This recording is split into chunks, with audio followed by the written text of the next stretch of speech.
Donc, Sophie Tabu, je suis consultante. Je vais remettre la vidéo juste le temps d'eux. Je suis consultante Team Square et je suis en mission full-time à La Poste, donc avec mes collègues qui sont là aujourd'hui. Et principalement sur la partie safe, en fait, je suis product owner d'une équipe outillage dans le cadre du Cloud by ITAS. Donc, on aura peut-être l'occasion d'échanger sur ces sujets. Donc, c'est moi qui vais prendre la suite. Donc, au niveau de l'agenda, on vous l'a noté, donc de l'agilité à l'échelle. Pourquoi La Poste a choisi Safe? Du démarrage à maintenant, l'organisation actuelle, donc on avait noté train service cloud, donc on est un train, on va dire, technique avec des socles transverses, un train infrastructure. Donc, on tâchera de répondre au mieux à toutes les remarques qu'il y a pu y avoir. Et puis les réussites et les progrès possibles. Je pense que je vais aller assez vite sur les premiers slides parce que il est déjà 14h27 et quand je vois tous les sujets et les attentes, je pense que l'intérêt sera plutôt dans les échanges autour du retour d'expérience de mes collègues. Donc, pourquoi l'agile au niveau d'une entreprise? En fait, je vous ai fait un petit peu un nuage de mots pour vous expliquer pourquoi une entreprise décide de partir vers la méthodologie agile. Donc, c'est pour en fait rapprocher le client de l'équipe projet, mais c'est également pour le mettre au cœur de l'équipe projet pour qu'il se sente investi de ce qui va être fait et surtout créer vraiment une interaction et une relation de confiance avec les réalisateurs, si je puis dire, qui sont l'équipe projet. Donc pour construire le bon produit, il va y avoir un partage de vision, il va y avoir une acceptation du changement à toutes les échelles, il va y avoir bien évidemment une mission commune et surtout une routine d'ajustement régulier qui est fait à partir de chaque livraison. L'autre aspect important de l'agilité, c'est l'intégration des individus au sein des équipes, donc avec une motivation, une intelligence collective. Et bien sûr, tout ça, mis bout à bout, permet de livrer régulièrement de la valeur. Donc, par rapport à ça et à ce changement de paradigme, on a un certain nombre d'outils qui nous sont proposés, comme le manifeste agile. Je pense que ça parle à beaucoup d'entre vous autour de l'audio. Je ne rentrerai pas dans le détail, mais vous pouvez voir en fait le focus qui est fait sur les valeurs qui sont sur votre gauche, l'individu et leur interaction, du logiciel qui fonctionne, de la collaboration avec les clients, l'adaptation au changement. Ça ne veut pas dire que l'on dénigre toute la partie droite, pas du tout, mais c'est simplement qu'on change un peu notre approche et qu'on fait vraiment un focus sur ces 4 valeurs, sur ces 4 piliers. Et pour nous aider, nous avons aussi les 12 principes du manifeste qui détaillent plus avant la mise en œuvre de ces notions et qui aident en fait l'équipe à monter en puissance. Donc, l'agile, c'est une équipe, donc il n'y a rien de plus fort, on va dire, qu'une équipe agile. Je pense que pour certains d'entre vous, vous le savez. Donc, en fait, c'est une équipe pluridisciplinaire, c'est une équipe qui a plusieurs compétences, qui s'auto-organise, qui s'auto-responsabilise et qui va grandir ensemble. Donc, en fait, ils vont au fil des itérations, ce qu'on appelle itération, on peut dire que ça peut être sur 2-3 semaines de production pour livrer de la valeur. Ils vont définir, ils vont construire, ils vont tester et ils vont, comme je vous le disais tout à l'heure, ne pas hésiter à s'ajuster au fil des livraisons. Donc, effectivement, ils vont faire un travail ensemble. La plupart du temps, et ça souvent on le conseille, ils vont être colocalisés quand c'est possible. Ce n'est pas toujours le cas, mais au mieux, ce serait d'être tous ensemble au même endroit. Et également, ils vont pouvoir livrer en fait de manière séquencée une valeur demandée par le client et validée par le client. Donc, je vous disais tout à l'heure qu'il n'y a rien de plus fort qu'une équipe agile, excepté bien sûr une équipe agile d'équipe agile. Donc aujourd'hui, je pense que pour beaucoup de personnes qui sont autour de l'audio, même si certains en sont peut-être que sur la première strate, vous avez eu un certain nombre de réflexions dès lors que vous avez eu besoin de monter un produit ou des produits qui nécessitaient la participation de 50 à 125 participants.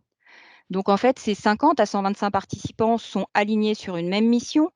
On partage avec eux donc la vision de l'entreprise, une feuille de route et bien sûr des concepts architecturaux afin que tout soit mis en place pour avoir un produit de qualité et cohérent avec la stratégie de l'entreprise. Alors, bien sûr, 50 à 125 participants, ça signifie des difficultés, ça signifie des besoins de cadencement et de synchronisation sur des laps de temps beaucoup plus grands. Là, on parle, on va dire, pour ce programme, d'incréments de 6 à 12 semaines. Donc, les entreprises qui souhaitent aller vers ce nouveau paradigme ont été obligées de se poser la question: que puis-je trouver sur le marché aujourd'hui pour faire de l'agilité à l'échelle? Donc, je me répète un peu, mais en fait, aujourd'hui, pourquoi une entreprise va vers l'agilité à l'échelle? C'est parce qu'elle est confrontée au fait d'être agile au-delà de 20 à 30 personnes, de synchroniser un grand nombre d'équipes agiles entre elles, bien sûr d'utiliser l'agilité au sein de tous leurs programmes. Et le point important, ce dont on parlait tout à l'heure, c'est de piloter les investissements en lien avec la stratégie et la valeur apportée. Donc, on parle bien de la strate haute, du top management, jusqu'aux opérationnels qui vont sortir de la valeur, de la livraison. Il y a besoin d'un pilotage, il y a besoin de priorisation, il y a besoin tout simplement de donner du sens aux travaux des équipes. Donc, de ce fait, les entreprises s'organisent, regardent ce qu'il y a sur le marché. Aujourd'hui, au niveau approche agilité, je n'ai pas tout mis, mais vous avez effectivement Safe, comme beaucoup d'entre vous sont sur Safe aujourd'hui. Vous avez du Scrum at Scale, vous avez du Less. Et en fait, l'entreprise va regarder ce qui existe sur le marché et au travers d'un certain nombre de critères qui sont, par exemple, la taille de leur entreprise, la renommée de l'approche, la documentation de l'approche, l'investissement nécessaire pour le déployer, ils vont faire le choix d'un framework qui leur est propre. Donc, je reviendrai un petit peu, je ferai un focus juste après sur Safe, rapidement, et ensuite je donnerai la main à mes collègues de la Poste. Donc, côté modèle Safe, on a parlé tout à l'heure effectivement agilité avec le manifeste. On continue, on va dire, dans l'esprit agile, l'esprit Lean, avec la maison du Lean, qui effectivement coordonne des aspects respect humain, respect de la culture, développement de produits au fil de l'eau, de la mise en place d'innovations, surtout avec l'acceptation par tout le monde à tous les niveaux de s'améliorer. Et donc, bien sûr, pour ça, il faut un fort leadership. Notre objectif reste toujours le même, en fait, c'est de créer de la valeur dans le plus court délai de livraison soutenable. Je vous ai mis en fait le big picture que l'on trouve aujourd'hui sur le Scale Agile Framework. Je l'ai un peu personnalisé pour les gens qui ne connaissent pas hein, ce type de schéma, en mettant des couleurs pour montrer un petit peu qu'il y a des strates, ce qui ne veut pas dire par strate qu'il n'y a pas de communication entre ces différentes strates. Pas du tout, c'est bien la puissance du modèle. Donc, en fait, vous avez la première strate dont je parlais tout à l'heure, qui est le portfolio, qui permet en fait de regarder, d'avoir la vision de l'entreprise, de mixer la partie des thèmes stratégiques, des investissements qui sont prévus, et donc de pouvoir sortir, selon le top management, quels sont les gros sujets qui devront être embarqués au sein des trains. Ce qu'on appelle train, en fait, c'est l'organisation qu'il y a au niveau Safe, au niveau des programmes. Donc, vous avez un premier niveau de backlog qui se trouve au niveau du portfolio, on va dire c'est du high level. Suite à ça, ces sujets sont répartis sur plusieurs programmes. Ils arrivent en fait et ils vont être découpés en solutions et en fonctionnalités plus fines au sein de ces programmes, donc dans un backlog programme, pour pouvoir être mis en visibilité des équipes et surtout pouvoir être vraiment priorisé sur ce qui sera embarqué lors du prochain incrément ou des incréments suivants. Et ainsi de suite, le niveau, on va dire, je dirais opérationnel ou plutôt au niveau des dev teams, le niveau final, qui est en bas, c'est pas péjoratif, hein, mais ce sont toutes les équipes qui en fait vont avoir de la visibilité sur les travaux qui leur sont demandés et qui vont également les découper à leur niveau, donc en US ou en user story ou en user story technique ou en enabler user story. Et donc à ce niveau-là, on retrouvera vraiment encore une granularité moindre, mais qui permettra aux équipes de se projeter. Et ce principe en fait de descente des informations et de priorisation donne vraiment du sens aux travaux des équipes. Donc, ce que vous voyez encore sur ce schéma pour compléter, vous avez 3 types de backlog avec des granularités différentes. Cela signifie aussi 3 types de rôles à différents niveaux au niveau Safe et également des cérémonies pour pouvoir synchroniser et piloter tous ces modèles. Donc maintenant, je vais laisser la main à Sergueï pour la suite et pour expliquer un petit peu le contexte post dans ce modèle Safe et le choix qui a été réalisé. Très bien, merci Sophie. Donc, effectivement, je ne suis pas un gourou du safe, donc je vais plutôt parler de la poste. Et peut-être pour expliquer le pourquoi, je vais d'abord situer un petit peu la poste dans le contexte d'il y a quelques années. Vous savez que La Poste est devenue en 2010 une entreprise privée. Donc, et qui avait toujours l'obligation d'assurer les missions et les services d'intérêt public, mais une entreprise privée. Pourquoi? Pour tout simplement pouvoir survivre dans un monde qui change beaucoup, dans un milieu et dans un business qui est très concurrentiel, ben, justement sur le segment des métiers de la poste. Voilà, donc la poste est organisée en ce qu'on appelle en branches. Il y a une branche service courrier colis, il y a une branche Géoposte, il y a une branche la banque postale, il y a une branche grand public et numérique. Chaque branche, c'est comme une grosse entreprise au sein du groupe, c'est exactement ça, au sein de la maison mère. Sans parler des centaines de filiales accrochées à des différentes branches.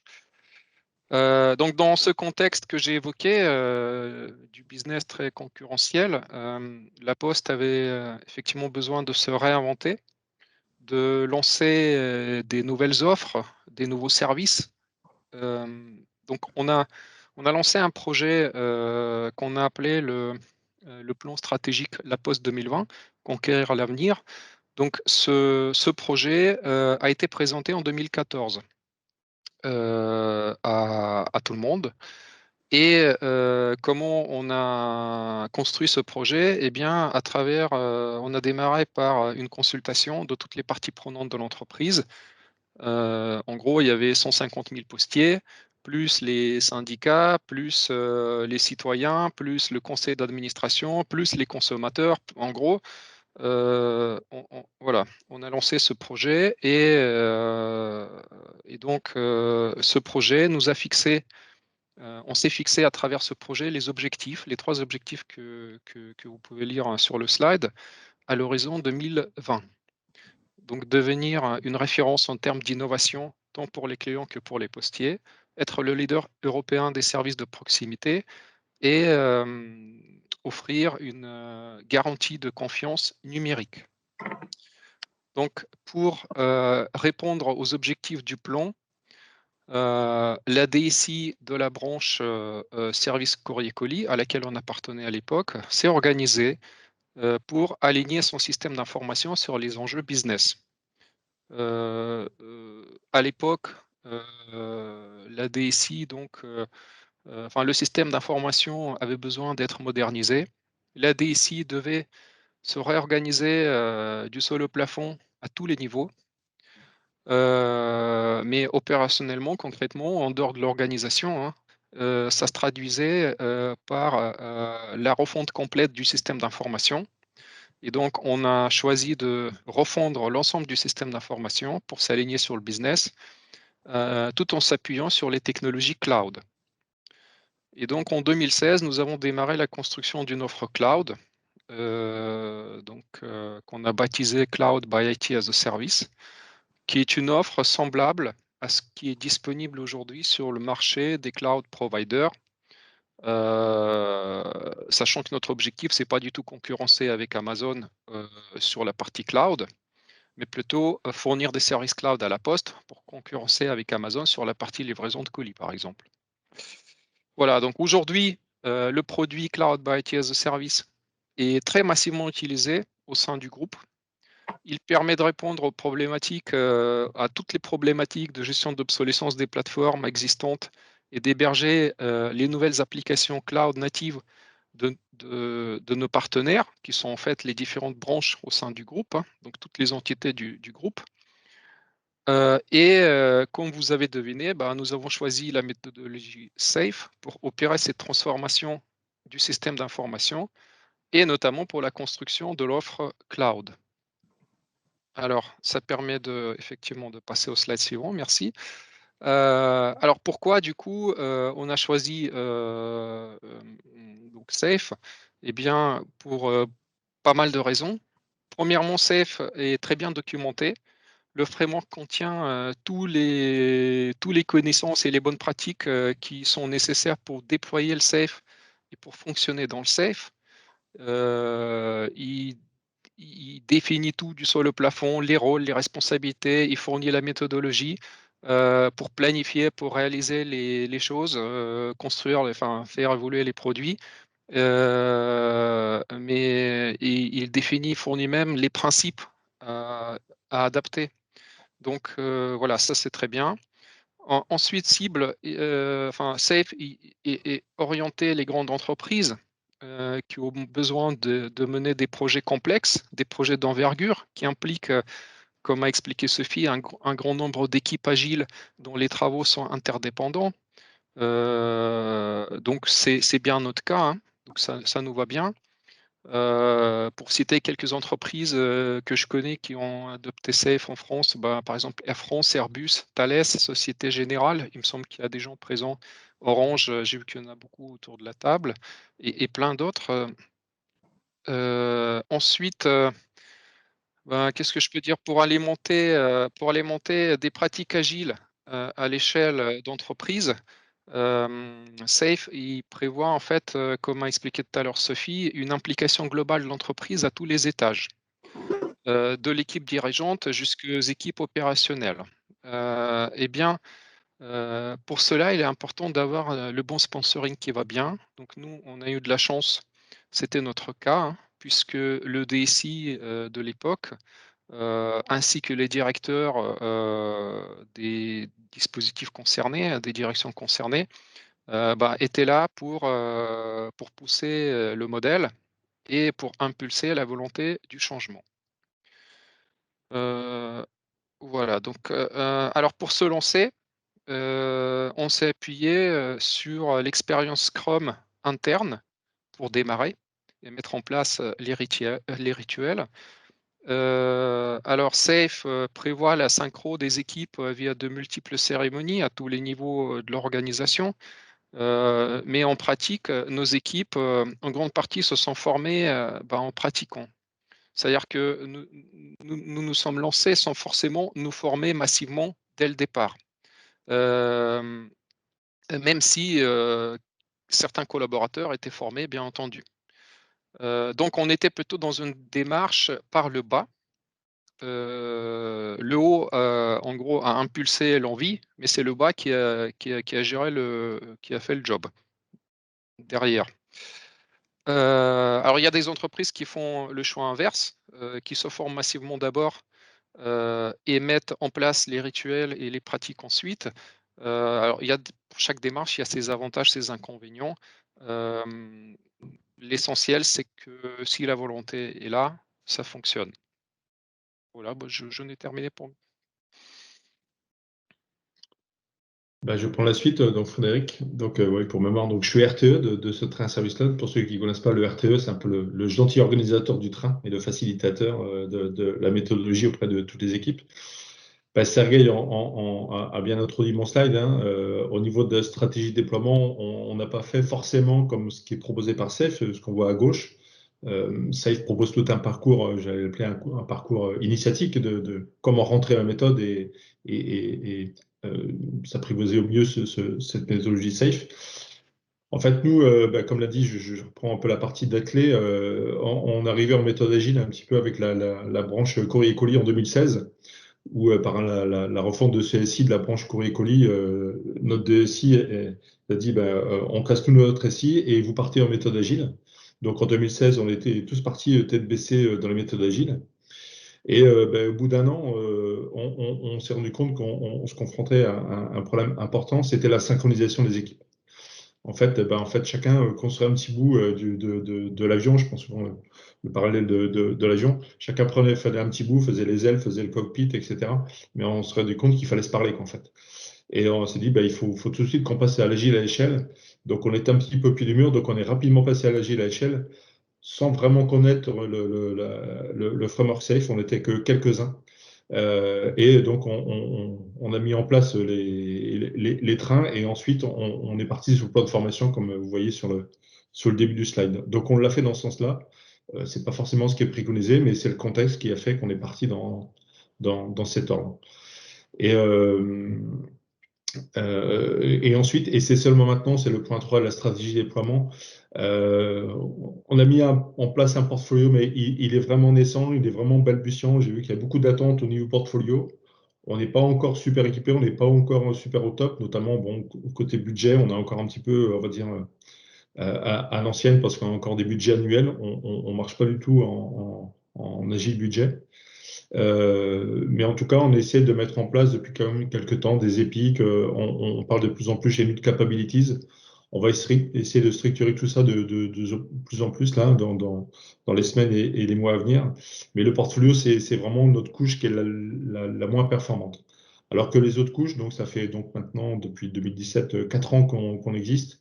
Les autres couches, programme et team, sont quand même assez bien développées. On respecte assez bien la méthode, on essaie de se rapprocher au mieux de Saved by the Book. Et là, ça marche relativement bien, malgré, on va voir juste après, il y a quand même quelques difficultés. Donc, pour résumer, aujourd'hui, on en est à 3 trains fonctionnels, enfin, donc, au niveau de la branche BCC. Et nous, donc, comme Sergei l'a dit, on a un train vraiment très technique où on déploie des composants d'infrastructure pour le cloud, en fait. Donc, on est vraiment sur la partie couche basse de l'informatique, du data center jusqu'au middleware qu'on propose au niveau de nos différents métiers. Alors, comme je disais, ben, le fait d'y aller un peu par le bas, comme a dit Sergei, ça nous a amené forcément quelques difficultés. Je prends du bas vers le haut, ben, ça a été du coup la conduite du changement, hein, puisqu'on est arrivé un petit peu la fleur au fusil. Donc, il a fallu ben, apporter la conduite du changement à tous les niveaux. C'est encore pas facile, notamment au niveau de nos métiers ou au niveau de nos partenaires au sein du groupe. Voilà, il y a encore une acculturation à faire au niveau de notre méthodologie. Donc, bien sûr, du coup, vu le sens de notre arrivée dans SAFe, on apprend au fil de l'eau, même encore aujourd'hui, puis on s'en cache pas. Puis c'est aussi une difficulté, mais c'est aussi, je trouve personnellement, une force parce que ben, ça bouge tout le temps, on est toujours en mouvement et on fait que de grandir constamment, en fait. On applique vraiment le principe de l'amélioration continue dans SAFe, et que ce soit au niveau de la méthodologie ou au niveau des équipes. Et j'ai entendu une réflexion aussi tout à l'heure, enfin pas de réflexion, mais une attente. C'est vrai que on a appliqué, enfin on a adapté donc du coup le postulat de l'infrastructure à l'agilité à l'échelle. C'est vrai que c'est plus orienté à l'agilité dans le monde du développement, mais ben, on est arrivé en découpant un petit peu nos travaux dans ce qu'on appelle un feature en enabler, ben, en découpant nos travaux par petites itérations. Donc on a essayé petit à petit à initier nos équipes, à dire, mais voilà, essayez de découper un petit peu vos travaux en apportant à chaque fois quelle valeur vous allez apporter sur chacun de vos travaux. Donc essayez de découper un petit peu tous les travaux techniques sous forme de valeur. Donc petit à petit, on y arrive et ça commence bien à prendre forme à ce niveau-là. Donc là, vraiment, je trouve que maintenant, c'est aussi une réussite de l'avoir adapté au niveau de l'infrastructure. Et donc, comme je disais, donc on a beaucoup d'interlocuteurs métiers au sein du groupe. On en a 7.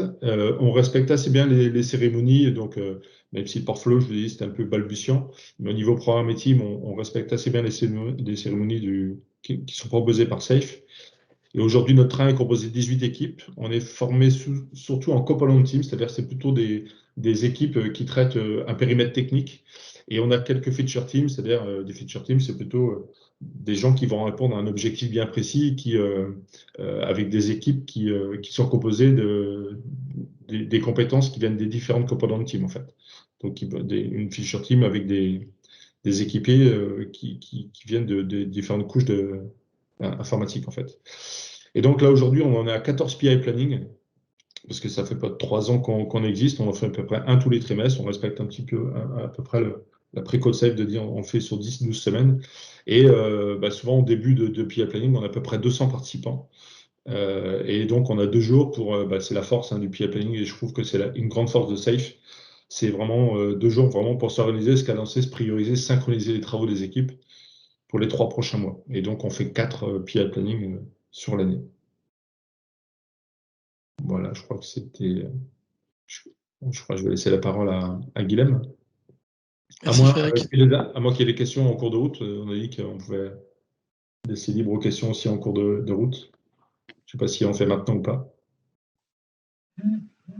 Ouais, n'hésitez pas, c'est vrai qu'on déroule les slides, mais surtout n'hésitez pas à nous couper, hein.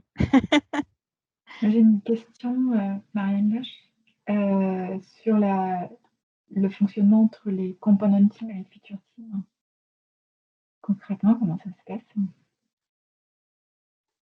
Ben, les component teams sont plutôt des équipes qui travaillent sur un périmètre technique. Exemple, on a une component team qui s'occupe de toute la partie réseau. On a une component team qui s'occupe de toute la partie IaaS. Une autre component team qui est gérée par Sophie, qui s'occupe de toute la partie outillage, de tous les services qu'on offre autour de notre IaaS et de notre PaaS. On a une team sur les bases de données. Donc, c'est vraiment c'est pas tout à fait des équipes silotées, mais elles restent dans un créneau un petit peu technique. Alors qu'une feature team, ben, c'est plutôt des gens qui sont issus de toutes ces couches. On pourrait très bien monter une équipe feature team en prenant quelqu'un de l'équipe, comme on l'a dit tout à l'heure, réseau, de l'équipe IaaS, de l'équipe outils, pour mettre en place une demande métier. On l'a fait, par exemple, on avait à un moment un Exadata, c'est-à-dire une appliance de chez Oracle, on a fait intervenir plusieurs corps de métier pour mettre en place l'Exadata. On n'a pas fait intervenir que la team base de données. On avait besoin de tous les corps de métier pour mettre en place cette technologie. Donc c'est ça la différence entre une component team et une feature team. Agile préconise plus de marcher en feature team. C'est une team éphémère en fait. Ouais, elle est plutôt éphémère parce qu'elle répond à un objectif bien précis, une demande bien précise. Et je rajouterais aussi que ce qui peut se passer aussi, c'est que les ressources peuvent être partagées entre plusieurs équipes, donc avoir de la capacité à faire sur telle et telle équipe. Donc suivant leurs compétences, on peut se retrouver effectivement avec une personne qui est dans la feature team, mais également dans une autre component team. Et c'est vraiment au travers de ce PI planning qu'il y a une synchronisation entre tous les travaux qui doivent être réalisés et par rapport aux priorités. Et c'est à ce moment-là qu'on échange ensemble et qu'on voit comment vont se cadencer les travaux par rapport à la capacité à faire des uns et des autres. Merci. Bonjour. Comment vous avez envisagé la topologie des équipes? Comment vous avez choisi la topologie des équipes? Elle s'est faite naturellement parce qu'on était déjà organisé en équipe. Enfin, il y avait certaines équipes hiérarchiques d'expertise qui étaient un petit peu comme ça, notamment dans nos experts techniques. Donc, on a repris un petit peu ce principe-là. Puis, en fait, ça s'est monté par toutes les couches techniques. On a pris la partie data center, la partie réseau, la partie OS, et puis les services qui est dessus, le IaaS, le PaaS. En fait, on l'a construit presque en suivant la couche OSI d'un système d'information finalement. En fait, ça reflète notre catalogue de services. Dans le catalogue de services, il y a un certain nombre d'offres. Et grosso modo, il y a une team pour construire une offre de service. Donc, par exemple, il y a une team PaaS, il y a une team IaaS, il y a une team réseau, il y a une team data center. Voilà. J'ai une question. Est-ce que les personnes qui participent, qui sont dans les équipes, sont toutes à 100% sur le projet ou sur le train sur lequel ils travaillent? Non. La réponse est non. Non.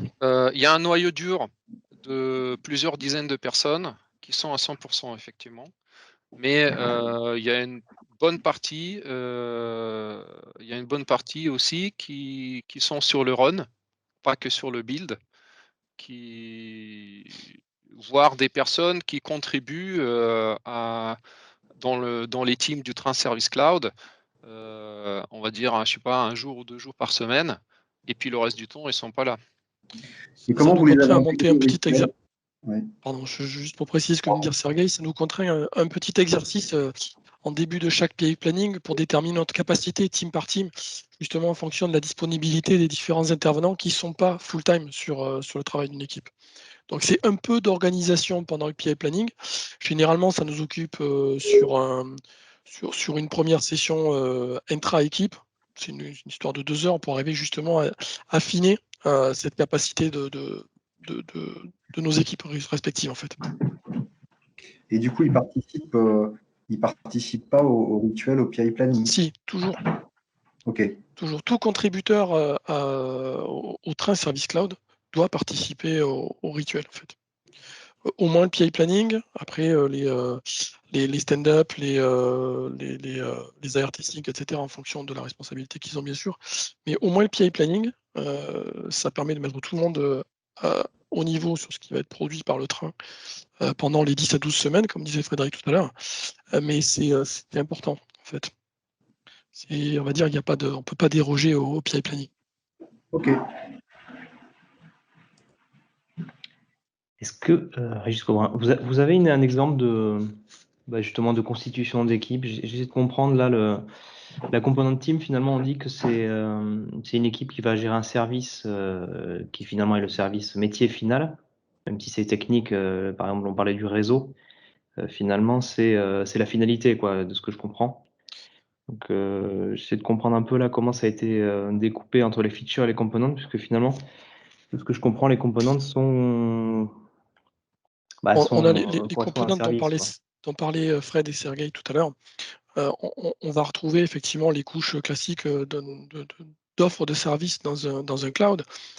Si je prends la feature team, je vais prendre un exemple d'une feature team alors, la feature team, son objectif, c'est de se terminer un jour. Aujourd'hui, un component team, elle va vivre tant que vit le train, elle va continuer à évoluer, à enrichir les offres autour, ses offres autour de son offre de service.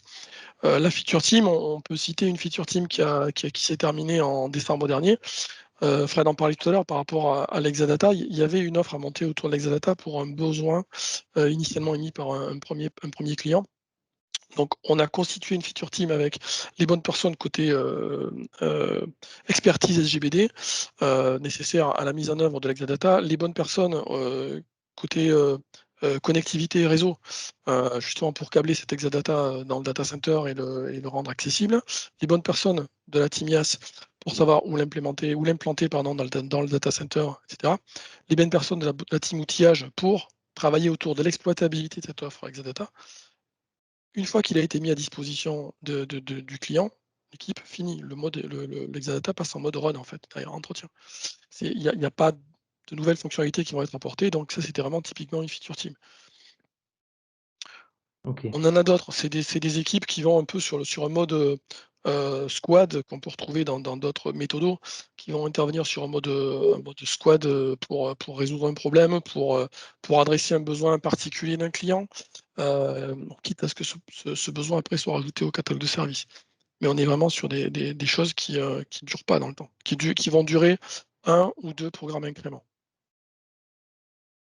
Okay, Au niveau outillage, c'est pas trop compliqué à gérer ça, les feature teams avec des choses qui se font, qui se défont, pour avoir la vision pour les délits, les choses comme ça, sur les tâches à traiter, sur des équipes éphémères.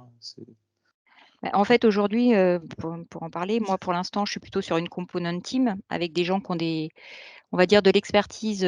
Quand on parle d'outillage, on peut aussi bien parler de solutions de transfert, de solutions d'ordonnancement, des puits de log, des puits de métrique. Donc la particularité de notre équipe, par contre, c'est qu'on a fait rentrer dans l'équipe, on va dire, plus le métier, c'est-à-dire qu'on a plusieurs strates qui travaillent en fait sur ces outillages. On parlait tout à l'heure plutôt des équipes qui sont sur la partie infrastructure. On va rajouter des équipes qui, par exemple, pour un outil de disponibilité, pas le citer, ce serait NewTest. Nous, on va mettre à disposition l'architecture, les serveurs. On a une équipe qui en réalité aujourd'hui déploie et développe les scénarios de supervision et de disponibilité des applications. Et on a une équipe plutôt métier exploitant qui, on va dire, suit les statistiques, vérifie que tout fonctionne bien. Donc en fait, on a fait rentrer dans notre équipe ces 3 niveaux-là pour être sûr de pouvoir traiter la chaîne de bout en bout. Donc en réalité, au départ, on était plutôt que partie architecture. On a fait rentrer progressivement ces nouveaux acteurs et on se rend compte qu'on est plus pertinent sur le fait de traiter le sujet de manière, on va dire, beaucoup plus poussée. C'est pas forcément simple, hein, c'est ce qu'on parlait tout à l'heure. On est avec des interlocuteurs qui n'ont pas l'habitude de l'agilité, donc là, c'est une partie accompagnement qui est assez forte. Mais je pense que c'est un point qui est important parce que ça permet aussi, on parlait d'acculturation tout à l'heure, ça permet de faire rentrer des gens qui sont dans des équipes qui aujourd'hui ne connaissent pas ou n'ont pas encore été intégrés ou acculturés au modèle SAFe. Donc en même temps, c'est pour nous la possibilité de fonctionner avec eux, de mettre en visibilité leurs besoins et de faire adhérer tout le monde en fait à ce qu'on est en train d'emmener dans ces incréments. Donc, pas de difficulté particulière. Enfin, le plus gros de la difficulté pour moi aujourd'hui, c'est plutôt la conduite du changement, l'aide à comprendre l'agilité, mais on y va pas à pas. On parlait de grandir ensemble, c'est complètement ça, hein. De toute façon, on tente une chose, ça marche pas, on revient, on refait autre chose. Mais je pense que le fait d'avoir fait rentrer progressivement certaines personnes, voire d'échanger, d'être très proche des managers de ces personnes-là, permet aussi de faire grandir l'entreprise à tous les niveaux. Est-ce que ça veut dire que vous aurez une approche en value stream un jour? Peut-être un jour. Je dis peut-être un jour, c'est une difficulté. Aujourd'hui, on est parti sur vraiment un safe. On en a parlé tout à l'heure, on est parti par le bas sur l'implémentation de safe. On est parti, safe est arrivé par les équipes, même si on avait le lead et le soutien du DSI. Tout ce qui est couche, les couches au-dessus de l'essential, c'est encore pas là. Hein. C'est en embryon, on y arrive. J'ai une question, excusez-moi, Dominique Fleury, hein, tout à l'heure je n'ai pas pu me présenter. Sur bonjour. Sur la communication entre les équipes, le PI meeting, bon, j'ai bien compris que c'est l'endroit où tout le monde se rejoint et on fait le lien sur 2 jours. Par contre, pendant les PI, comment vous assurez un lien entre les équipes pour pas qu'elles soient trop déconnectées les unes des autres? On va y venir, il y a un slide après derrière là-dessus. Ah bah super, merci. Je pense qu'on peut enchaîner en fait. On va enchaîner, je pense qu'il y aura d'autres réponses ou d'autres questions. Les réponses vont arriver. Okay, je vais faire assez vite du coup. J'ai trois petits slides justement sur la réussite. Un point qui est important, c'est peut-être le premier, c'est on a réussi à introduire de l'agilité dans un monde technique. Vous l'avez compris, on est sur un train qui est 100% technique. On fabrique une offre cloud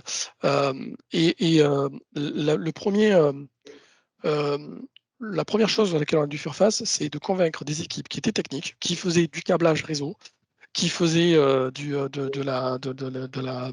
de la création de règles de firewalling, qui faisaient du dépannage de bases de données ou du déploiement de bases de données, les convaincre que non, l'agilité, c'est pas quelque chose qui est réservé exclusivement aux gens qui font du développement logiciel.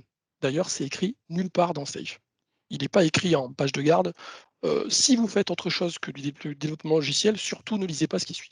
C'est surtout pas ça. Et donc, une des réussites, c'est justement d'avoir réussi à introduire de l'agilité dans un monde qui est 100% technique. Ça a tiré les gens vers le haut, ça leur a permis aussi de lever le nez du guidon.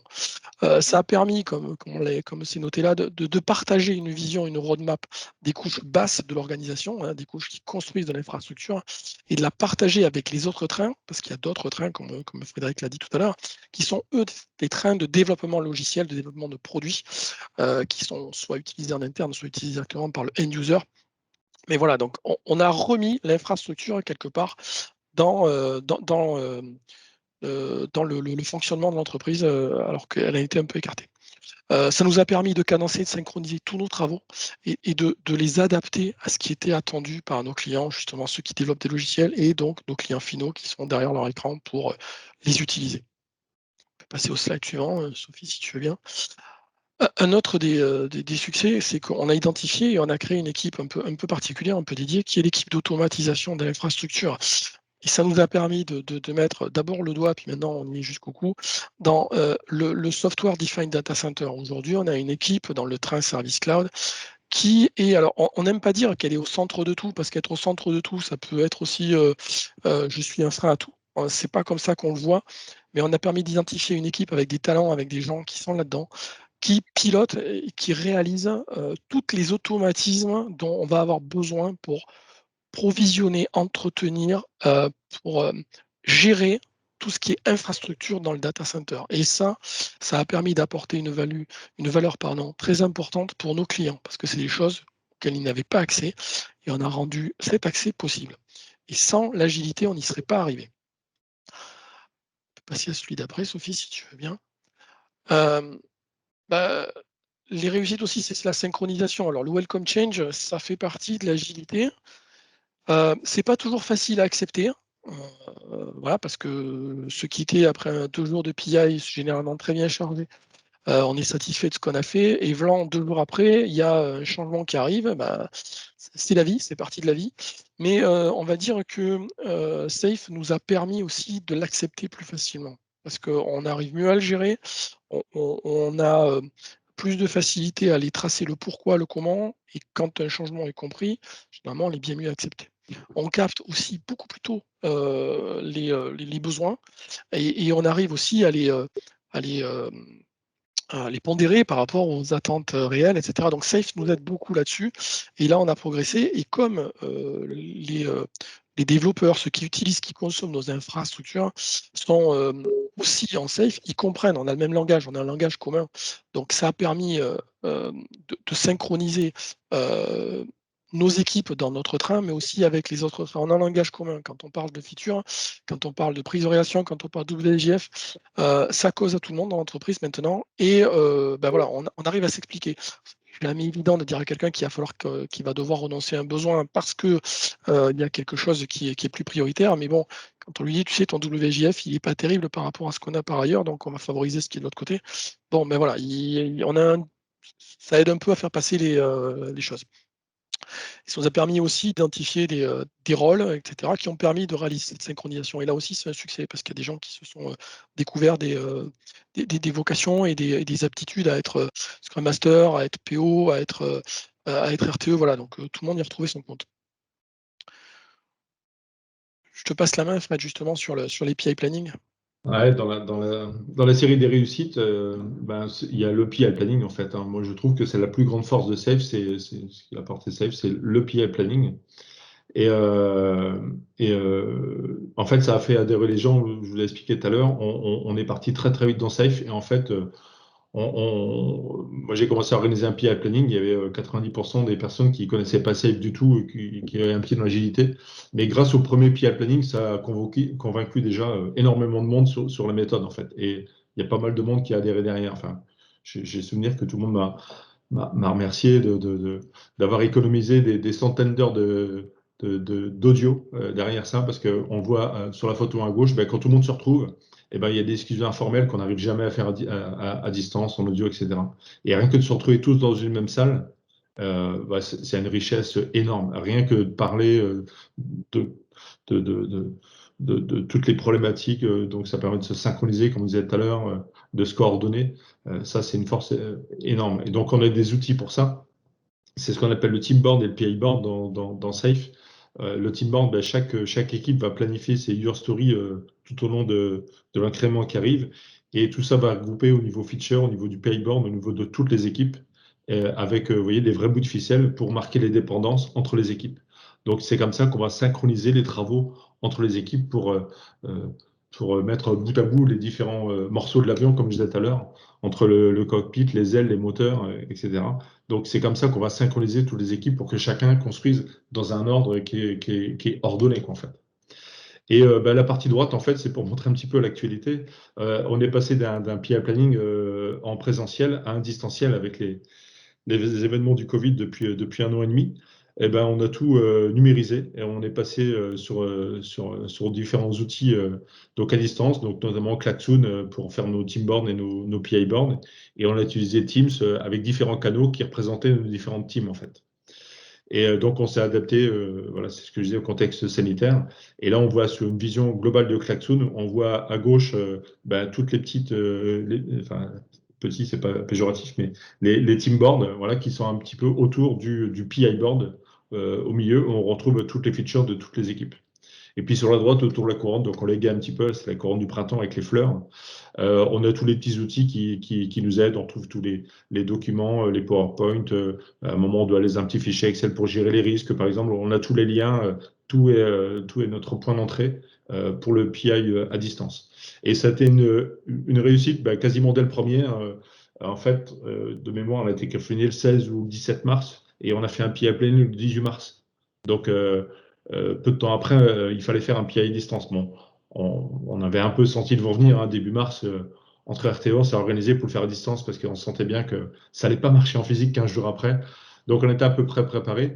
Et le premier a déjà été pas mal. Donc, bien sûr, comme à chaque fois, on essaie de se renouveler à chaque fois et de s'améliorer. Et je trouve que ça marche assez bien. malgré tout, et là, tout le monde nous dit il nous manque un petit peu les cannelés, parce qu'on mangeait souvent des cannelés à la pause. Il nous manque de se voir et de manger des cannelés et boire le café ensemble. Le lien aussi indirect, il est quand même important. Et ça me manque. Mais donc, voilà, tout ça pour dire que le PI planning, soit à distance ou en physique, c'est une grosse réussite chez nous. Et je pense que tous ceux qui font du safe, enfin, je l'espère, c'est quand même un apport hyper fort. Bah, pour compléter, en fait, ce que je voulais dire tout à l'heure, quand tu parlais justement qu'il y avait précédemment des échanges informels, c'est justement ce qui nous manque aujourd'hui. Ouais. Mais bon, comme on dit, on avance incrément par incrément. Les outils grossissent, grandissent, avec beaucoup d'idées d'animation de nos RTE, donc c'est top. Et la chance qu'on a eue aussi, et je pense que ça a déjà aidé le premier pas d'aller vers un système complètement virtuel, c'est qu'on est beaucoup, je parlais tout à l'heure d'équipes colocalisées, la plupart des équipes qu'on a aujourd'hui ne le sont pas. C'est-à-dire qu'on a nos équipes sont constituées de gens qui sont partout en France.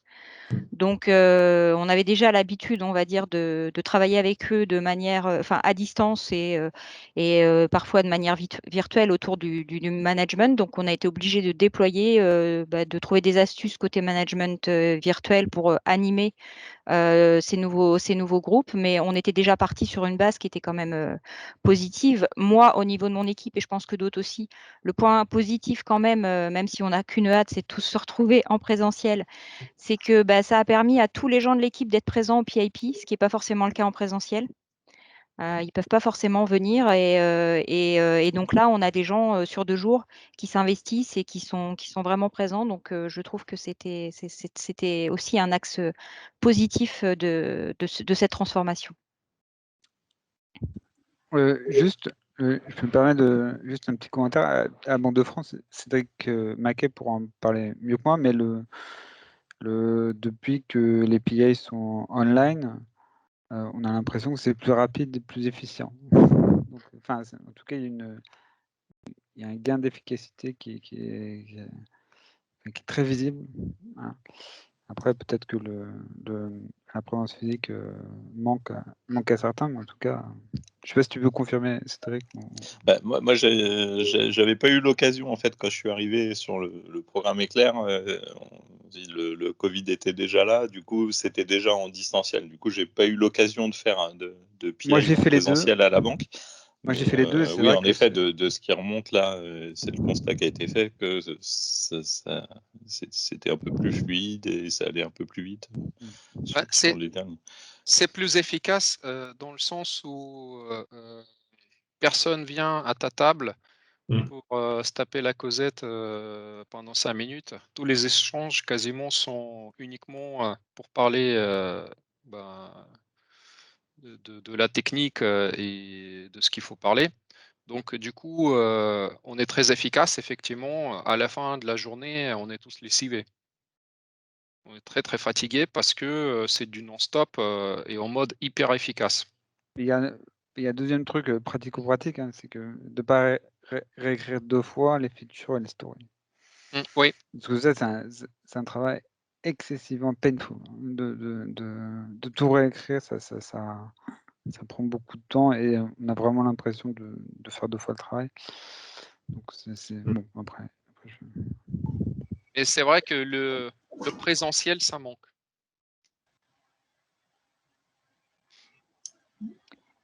Très bien, je continue.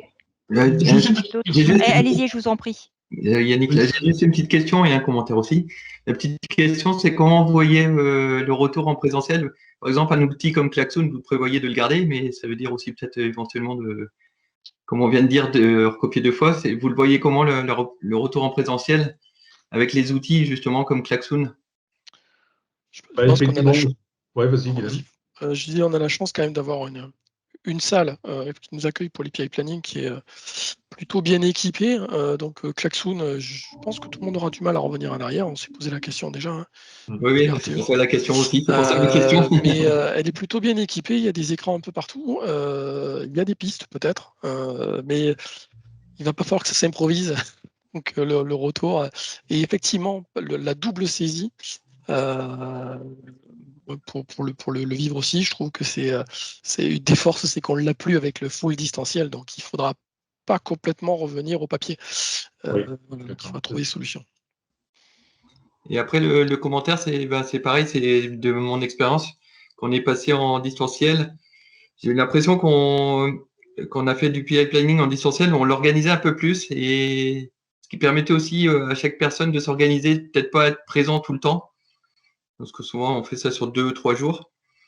Mais il y a eu toute une organisation, une planification bien précise, et ce qui permettait à chacun de participer aux tables qui l'intéressaient et au bon moment en fait.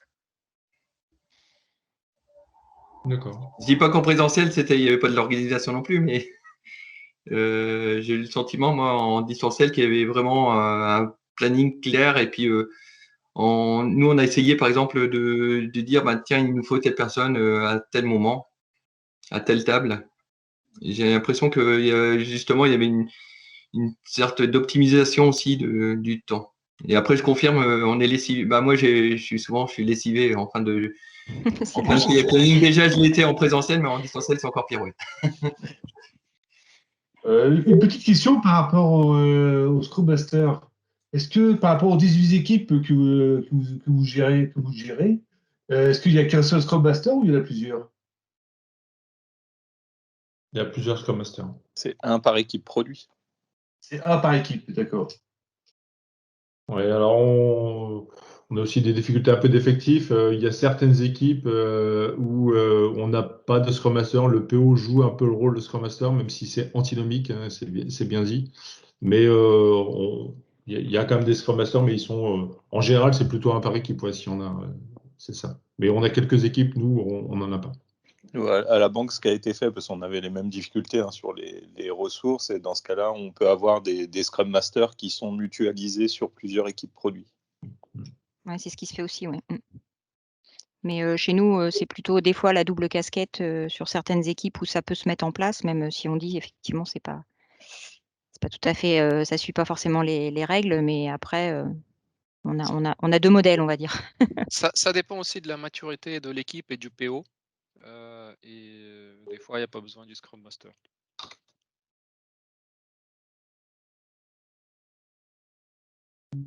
Je poursuis, sauf si on m'arrête.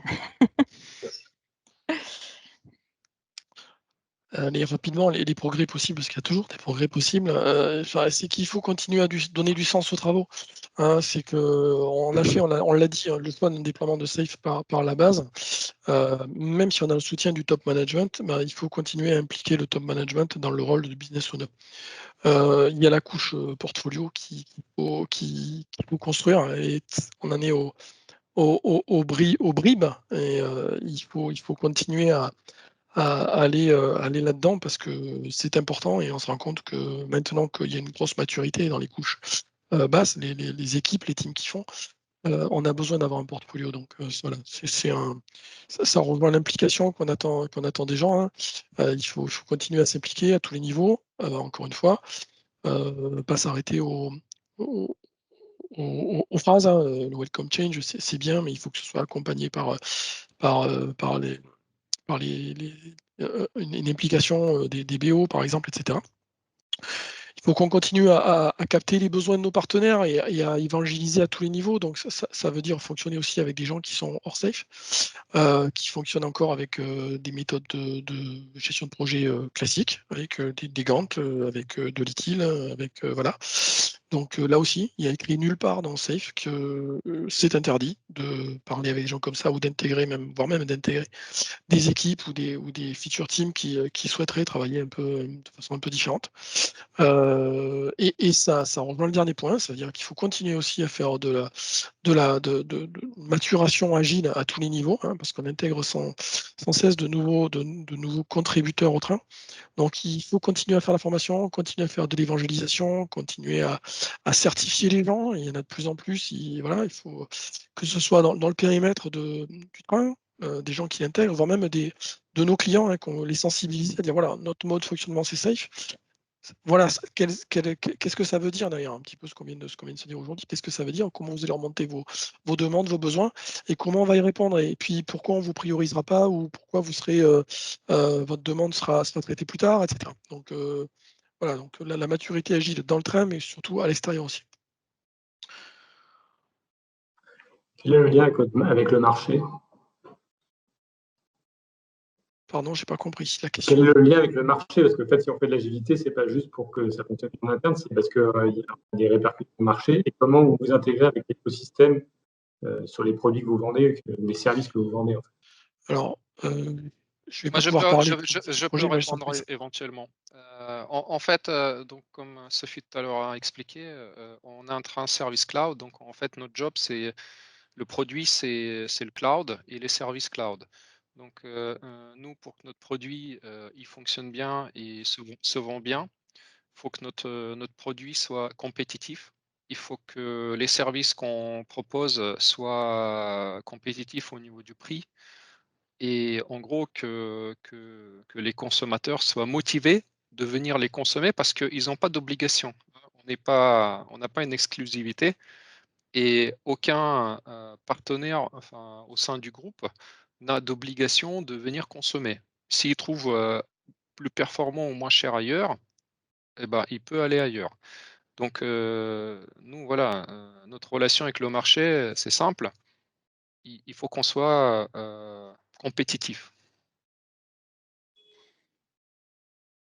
Ok, très bien, mais du coup, ça a un impact du coup sur votre façon de déployer et de faire du safe. C'est très clair. Non, comment ça se traduit dans votre...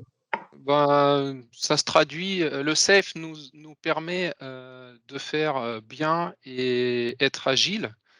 Il nous permet d'être flexible. Voilà. Donc après, je ne sais pas répondre plus précisément.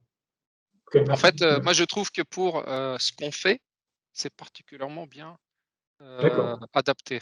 Voilà. D'accord, très bien. Après, ce qu'on disait justement par rapport au portfolio qui est, on va dire, les bribes du portfolio, enfin tous les travaux qui sont en cours, parce qu'il y a beaucoup de réflexions autour de ça et beaucoup de choses qui se mettent en place, c'est pas forcément simple. Ce que notait tout à l'heure Frédéric, c'est qu'on a 7 partenaires en fait. Enfin, notre métier, c'est 7 partenaires. Donc, c'est vrai qu'on attend beaucoup de cette partie-là parce que nous, en tant qu'équipe, avoir un sens aux travaux, c'est une chose. Du sens et connaître la vision, c'est important, mais aussi la priorité parce que c'est la difficulté qu'on peut avoir aujourd'hui. Si des personnes s'adressent directement plutôt à la couche équipe plutôt qu'à la couche portfolio, il n'est pas toujours bien compris pourquoi telle et telle chose ne sont pas priorisées. Donc c'est vrai que quand cette couche-là sera en place et quelque part remplira les tâches qui lui sont données, je pense que ça nous apportera aussi un peu plus de sérénité et parce que on a quand même une transparence entre tous les niveaux et de ce fait, je pense qu'avec l'extérieur, si je puis dire, ou avec les futurs demandeurs, ce sera plus facile de partager ces priorités. Et le lien avec l'extérieur, il se fait en fait à travers les besoins qui nous sont exprimés par les BO. Donc les BO représentent en fait nos partenaires et eux, leurs enjeux, c'est vraiment les enjeux business parce qu'ils sont en relation directe avec le métier. Pour la Poste a besoin de déployer telle offre, elle a besoin de faire du big data, elle a besoin de faire ceci, elle a besoin de faire cela. Pour eux, ce sont les objectifs métiers et donc nous, on oriente nos travaux en fonction de leurs priorités.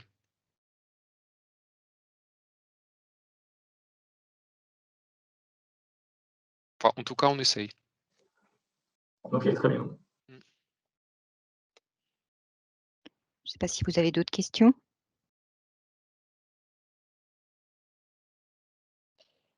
Bon, on arrive à la fin. On est bien au niveau timing. Alors, ça va peut-être faire sourire tout le monde, enfin tout du moins mes collègues surtout sur ce que j'ai partagé sur le mot de la fin, cette ITAS. En fait, c'est simplement pour vraiment dire un grand merci à toutes les équipes qui sont avec nous dans cette aventure safe et dans cette aventure Cloud by ITAS.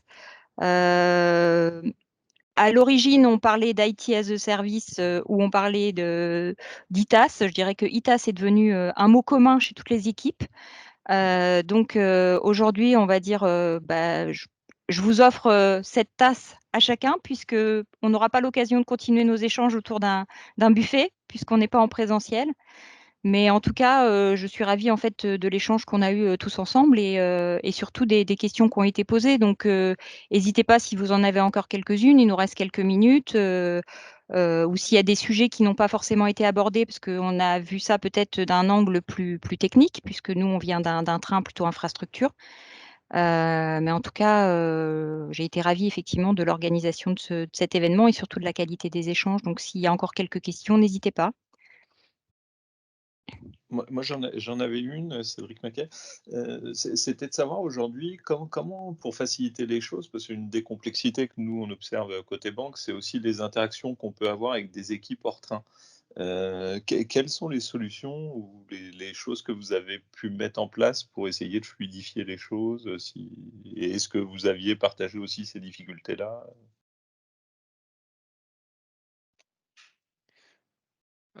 Oui, ben, effectivement, ce sont les difficultés qu'on rencontre aussi, hein, c'est normal.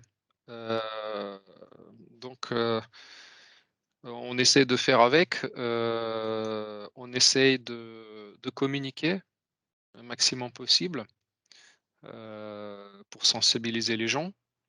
On agit à travers nos sponsors qui discutent avec les patrons des structures qui ne sont pas forcément bien agiles ou qui ne sont pas embarqués dans les trains. Mais effectivement, là, c'est la croisée des demandes, donc forcément, il y a des problèmes. On va dire, une des difficultés, par exemple, c'est quand on a besoin des compétences au sein du train service cloud, qui sont dans les équipes, qui n'ont pas l'habitude du modèle agile, qui ne savent rien du safe et qui travaillent dans un modèle complètement conventionnel. Donc, c'est extrêmement difficile de les convaincre surtout la hiérarchie, hein, de nous donner de la ressource, alors que les ressources opérationnelles sont ravies de venir travailler dans le train. Une fois qu'ils sont dans le train, ils ne veulent plus en sortir. Mais en gros, c'est un petit peu une confrontation d'une organisation très agile avec une organisation conventionnelle. Mais j'ai comme l'impression que petit à petit, le très agile, il commence en fait à basculer les codes de tout ce qui n'est pas agile du tout et conventionnel. Voilà. Un autre exemple, c'est la partie, par exemple, budget et facturation, hein, parce qu'à la Poste, c'est très compliqué. Ça marche à l'ancienne. C'est pas du tout compatible avec le modèle agile et c'est encore moins compatible avec le modèle cloud pour ceux qui font du cloud, puisque ça nécessite un certain nombre d'investissements, un fonds de roulement ou des choses comme ça, des modèles de facturation agile avec les partenaires, etc. Alors, c'est pas du tout adapté, donc on bataille là-dessus, mais petit à petit, ça bouge.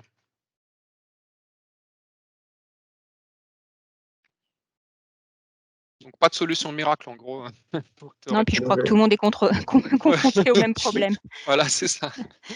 Donc, en gros, vous avez soit vous avez un monde agile, soit vous avez un monde non agile, mais vous n'avez pas l'intermédiaire du faux agile. Bah, en fait, on a des sponsors qui font ces intermédiaires. D'accord. Après, ça ne nous empêche pas, étant nous agiles, de discuter avec. Enfin, moi, je vois que dans certaines, avec certaines équipes qui justement arrivent, on va dire, dans notre modèle, ou tout du moins vont accoster sur ce cloud, on se retrouve, on va dire, passerelle. Donc, on participe à un certain nombre d'ateliers, on leur donne de la visibilité, on leur explique que sur certains travaux, on va avoir besoin d'eux. Donc, si on veut prendre des engagements, il faut quelque part qu'ils valident le fait qu'ils vont être présents. Donc, il y a tout un travail de préparation. On parlait de la préparation du PI planning. C'est aussi un point important quand on a besoin d'avoir des engagements de personnes qui sont extérieures au train. Il faut vraiment bien le sécuriser. Mais aujourd'hui, je dirais que ce monde est en train d'arriver progressivement sur le train, ou tout du moins, ils sont intégrés intéressés. Charge aussi à nous, effectivement, de réussir à faire cette passerelle et ça prend un peu de temps, mais je pense que ça sera de toute façon gagnant. Voilà. On a investi pas mal sur la communication. On fait, si parler à l'ancien, de l'avant-vente. C'est-à-dire que les personnes qui bossent dans le train, ils bossent pas que dans le train, mais ils vont promouvoir et discuter à l'extérieur. Voilà, donc ça aide aussi. Je crois qu'on est au bout du timing, c'est ça? Oui, je crois.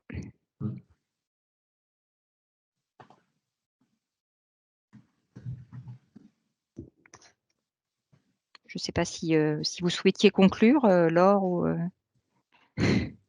si c'était bon pour tout le monde. On peut faire ça. C'est très gentil. Merci vraiment pour votre retour d'expérience. Je pense que c'était hyper riche et les échanges étaient très intéressants. Tous ceux que ça intéresse, n'hésitez pas à nous contacter pour obtenir la vidéo. Et puis sinon, n'hésitez pas de toute façon à nous contacter si vous avez d'autres questions. On transmettra à qui de droit qui pourra y répondre. Voilà.